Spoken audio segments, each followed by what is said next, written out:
et bienvenue sur les rendez-vous partenaires. Chaque année, l'Observatoire de la Banque Thémis recense le nombre de procédures collectives et donne un éclairage de l'évolution de l'économie française. Pour 2018, on constate que l'année a démarré avec une relative stabilité des défaillances d'entreprises. Pour en parler, nous recevons Benoît Desteract, directeur général de la Banque Thémis. Bonjour. Cédric Collard, associé responsable restructuration 8 Advisory. Bonjour. Et Olivier Marion, président de l'Association de retournement des entreprises. Bonjour. Alors Benoît, comment analysez-vous les premiers chiffres qui ont été publiés par l'Observatoire sur le début de l'année ? Les premiers chiffres, je rappelle que l'Observatoire de la Banque Thémis prend les procédures supérieures à 1 million d'euros de chiffre d'affaires. Les premiers chiffres, c'est 384 défaillances d'entreprises sur le premier trimestre contre 390 l'année dernière, moins 2%, donc une vraie stabilité. 31 dossiers de plus de 15 millions d'euros de chiffre d'affaires, une vraie stabilité par rapport à l'année dernière. Donc vous voyez, on est sur un maillage assez faible. On peut dire que la crise économique est terminée derrière nous, Olivier ? Alors la crise économique, je pense que c'est un peu anticipé de dire qu'elle est derrière nous. L'économie va mieux. La croissance est de retour. On attend une croissance de l'ordre de 2% de PIB cette année. Pour autant, certains secteurs continuent de souffrir ou de se développer moins vite que d'autres. Et par ailleurs, l'activité d'acquisition d'entreprises a redémarré de manière assez forte, mais des opérations se nouent à des prix qui sont assez élevés, avec des endettements assez forts. Donc nous restons vigilants également par rapport à ces situations. Est-ce que la prévention est faite à bon escient ? C'est une bonne question. Moi, ce que je constate à la Banque Thémis, c'est qu'on a été sollicité pour 100 dossiers en procédure amiable, c'est-à-dire en mandat. Sur ces 100 dossiers, on a 80% des dossiers dont on pense qu'ils auraient déjà dû faire l'objet d'une procédure judiciaire.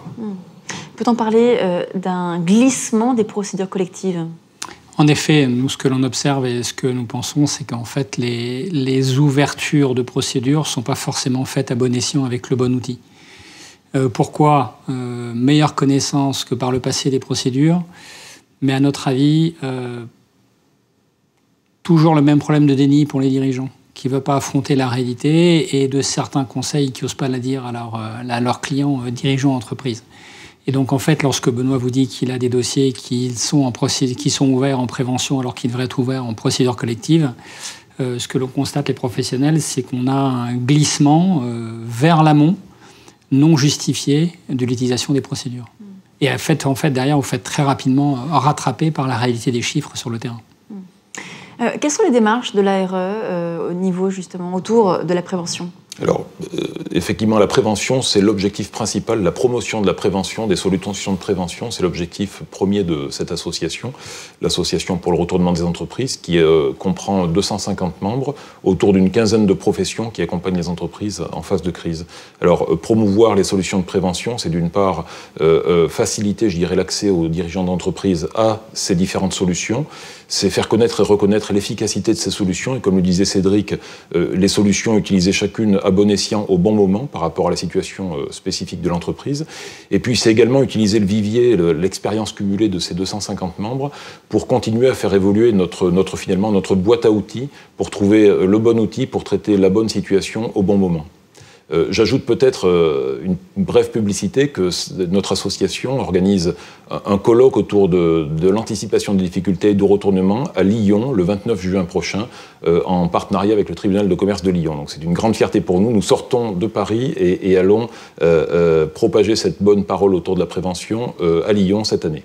C'est bien noté. Merci messieurs. Je rappelle que l'on peut retrouver l'ensemble des chiffres de l'Observatoire et le détail des chiffres donc région par région sur le site Les Échos Solutions. Merci.